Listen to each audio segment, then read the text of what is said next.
जय श्री कृष्णा। तो आइए देखते हैं कि कल निफ्टी क्या मोमेंटम कर सकता है और हमारी क्या स्ट्रेटजी होनी चाहिए गाइस।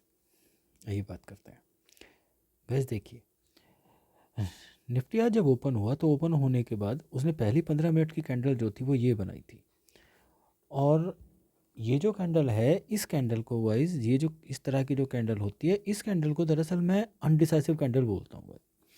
उसके बाद में जब भी मार्केट या तो अप साइड का या नीचे की साइड का जिधर का भी इसको ब्रेक करके निकलती है, मैं उसमें यही करता हूँ कि अगर ऊपर निकलेगी तो नीचे का स्टॉप लॉस ले लूँगा, और अगर नीचे निकलेगी तो ऊपर का स्टॉप लॉस लेके बाय कर लूँगा।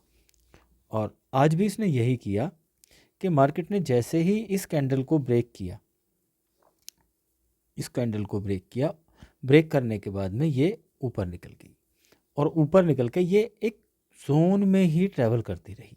करने के बाद में 12 बजे के आसपास इसने एक रेंज बना ली, और फिर उसी रेंज में आके ये कहीं ना कहीं 18,204 के आसपास इसने क्लोजिंग दे दी। अब देखिए कल के लिए हमारी क्या स्ट्रेटजी होनी चाहिए। सबसे पहला कि इसने एक रेंज बनाई है, जो रेंज है वो है 18,224 और 18,170। अब मार्केट जो है अगर यहीं कहीं ओपन होके और इस ऊपर वाले जो रेजिस्टेंस है इसको ब्रेक करके यहाँ से ऊपर निकलती है, तो जैसे ही यहाँ से ब्रेक करेगी, यहाँ पे जो भी 15 मिनट की कैंडल बनेगी, हम उस 15 मिनट की कैंडल का के लो का स्टॉप लॉस लेके बाय कर लेंगे, और हमारा टारगेट होगा 1:1 का टारगेट होगा गाइस हमारा। ठीक है, और जब हमारा 1:1 का टारगेट अचीव हो जाएगा और मार्केट उससे ऊपर निकलेगी, तो उस कंडीशन में हम क्या काम करेंगे, हम अपना जो स्टॉप लॉस होगा उसे ट्रेल करते चले जाएंगे। दूसरा, अगर मार्केट यहीं पे कहीं पे ओपन होती है और ओपन होके इस जोन को जो इसने बनाया हुआ 18,170 इसे ब्रेक करके नीचे निकलती है, तो नीचे निकलने के बाद में हम इसका इसी 15 मिनट की कैंडल का स्टॉप लॉस लेंगे इसमें भी, और इसी तरह से हम नीचे की तरफ ट्रेल करते चले जाएंगे, और हमारा जो टारगेट होगा गाइज वो होगा 18,120 और 18,080। 18,080 और 18,120 ये हमारे दो सपोर्ट होंगे जहाँ पे ये आके हॉल्ट करेगा, या यहाँ से ये दोबारा ऊपर जाने की प्लानिंग करेगा। ठीक है गाइज, तो ये हुआ हमारा।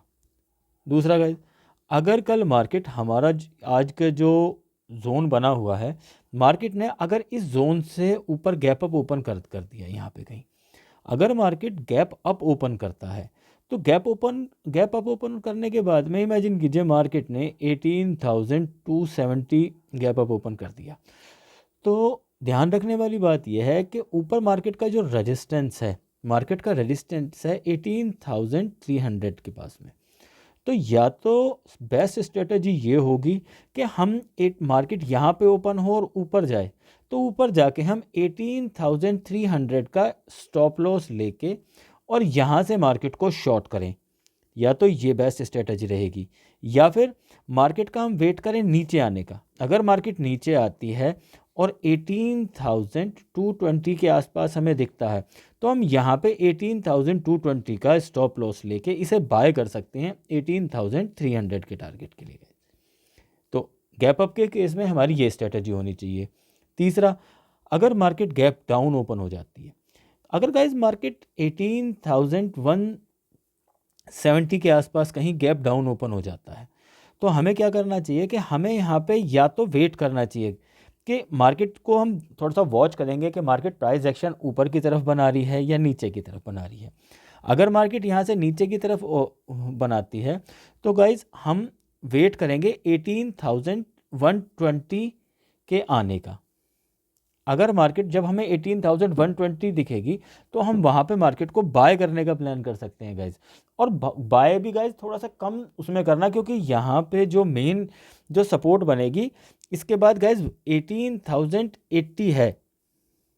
जब तक मार्केट 18,080 और 18,120 के जो जोन है इसमें ट्रेवल करेगा, इस जोन के अंदर, तब तक मार्केट को शॉर्ट नहीं कर सकते। या तो वो इस जोन को क्रॉस करके इससे नीचे निकलेगा तब इसको बाय किया जाएगा। तो उसके लिए हमारी जो स्ट्रेटजी होनी चाहिए वो ये होनी चाहिए कि मार्केट अगर 18,170 पे ओपन हो जाता है तो यहाँ से ओपन होने के बाद में हम मार्केट को शॉर्ट करेंगे। पहला जो हमारा टारगेट होगा वो होगा 18,120 और वहाँ पे जाके 1:1 का टारगेट अचीव करके अगर मार्केट वहाँ से नीचे निकलता है तो हम अपने स्टॉप लॉस को ट्रेल करेंगे नीचे की तरफ गाइस। हर 5 मिनट की कैंडल पे ट्रेल करते चले जाएंगे नीचे को, क्योंकि अगर हम सिंपल सा रूल है यार, देखो अगर हम एक बार प्रॉफिट में आ गए हैं और 1:1 का टारगेट हमने अचीव कर लिया है तो कोई मतलब नहीं बनता कि फिर हम उसके बाद में अपना जो प्रॉफिट है पूरा का पूरा उसे लूज़ कर दें। तो और ज़्यादा बेहतर उस कंडीशन में ये रहता है कि अगर हमने 1:1 का टारगेट अचीव कर लिया है तो उसके बाद में हम अपने टारगेट को के साथ स्टॉप लॉस ट्रेल करते चले जाएं। तो दैट्स इट गाइज। पहला हाँ सॉरी गाइज, आइए गाइज देख लेते हैं एक बार बैंक निफ्टी कहाँ गया, ये रहा।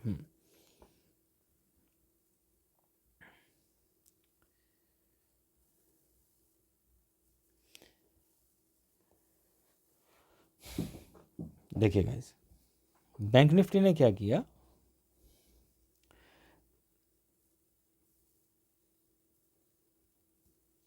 बैंक निफ्टी भी एक जोन में ट्रेवल कर रहा था।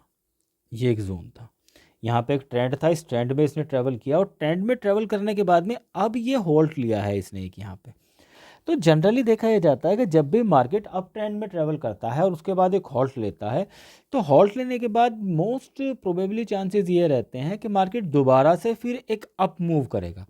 बट फिर भी हम कॉन्शियस रहते हैं कि जब भी मार्केट कोई भी रेंज बनाती है, रेंज बनाने के बाद या तो अप साइड को मूव करे या डाउन साइड को मूव करे, उधर को ही मूव करने की ज़्यादा प्रोबेबिलिटी होती है।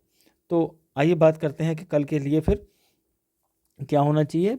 बैंक निफ्टी ने यहाँ पे एक जोन बना लिया है और जोन है 42,600 और 42,430, ये है गाइस। अब कल के लिए मार्केट सिंपल सी स्ट्रेटजी यूज़ करनी है कि अगर मार्केट यहीं कहीं पे ओपन होकर ऊपर निकलता है तो ऊपर निकलने के बाद जैसे ही 42,600 को क्रॉस करेगा, उसकी क्रॉस करने पे जो भी 15 मिनट की कैंडल बनेगी उसका स्टॉप लॉस लेके हम बैंक निफ्टी को बाय करेंगे और 1:1 का टारगेट अचीव करके अपने जो प्रॉफिट है उसमें स्टॉप लॉस को ट्रेल करते ऊपर की तरफ चल देंगे गाइस। और हमारा जो टारगेट होना है चाहिए इसमें 42,700 होना चाहिए। दूसरा, अगर बैंक निफ्टी यहाँ कहीं नीचे कहीं ओपन होता है और ओपन होके 42,430 को क्रॉस करके नीचे निकलता है तो नीचे निकलने के बाद में हमारा जो पहला टारगेट होना चाहिए गाइज, इसका होना चाहिए 42,290, 42,260, ये इस रेंज में आके हमारा कहीं प्रॉफिट होना चाहिए। तो हम जैसे ही इसे नीचे यहाँ से क्रॉस करेगा, क्रॉस करने के बाद ये जो 15 मिनट की कैंडल बनेगी, इस कैंडल के टॉप का स्टॉप लॉस लेंगे और स्टॉप लॉस लेके इसे हम शॉर्ट हो जाएंगे इसमें। और 1:1 का टारगेट अचीव करने के बाद में हम अपने जो प्रॉफिट होगा उसे, उसका जो टारगेट है उसे होगा उसे ट्रेल करते हुए नीचे की तरफ चल देंगे। दूसरा, अगर मार्केट इस रेंज से कहीं गैप अप ओपन हो जाता है तो देखिए दोस्तों, है क्या कि बैंक निफ्टी और निफ्टी दोनों एक साथ ही ट्रेड कर रहे हैं। तो अगर इस कंडीशन में दोनों में स्ट्रेटेजी भी हम सेम ही यूज़ करेंगे फ़िलहाल अभी, क्योंकि दोनों के मोमेंटम में कोई डिफरेंस नहीं है, दोनों ने सेम अप ट्रेंड का मोमेंटम किया और फिर दोनों ने कंसोलिडेशन किया है। तो उसमें भी अगर गैप अप ओपन होता है तो हम कोशिश ये करेंगे कि या तो हम 42,700 पे आके हम शॉर्ट करें और 1:1 का टारगेट अचीव करें, या फिर मार्केट गैप अप ओपन होके नीचे आए, नीचे आने के बाद में 42,600 का स्टॉप लॉस लें और यहाँ पे हम फिर स्टॉप लॉस लेके और फिर 42,700 के टारगेट के लिए हम मार्केट को बाय करें। तो ये स्ट्रेटजी तो अप साइड के लिए होनी चाहिए। और अगर नीचे की तरफ मार्केट निकलता है, अगर गैप डाउन खुलता है तो गैप डाउन में जो नीचे का सपोर्ट है 42,290 और 42,270, अगर यहाँ कहीं मार्केट दिखता है गाइस तो हमें यहाँ पे मार्केट को बाय करना चाहिए, और बाय करने के लिए जो हमारा टारगेट होना चाहिए वो 42,400 के आसपास होना चाहिए। तो हमें इस तरीके से ट्रेड करना चाहिए कि अगर नीचे गैप डाउन खुलेगा तो हम वेट करेंगे मार्केट का 42,290 से लेके 260 के बीच में आने का, और तब हम स्टॉप लॉस लेके बाय करेंगे 42,400 के टारगेट के लिए।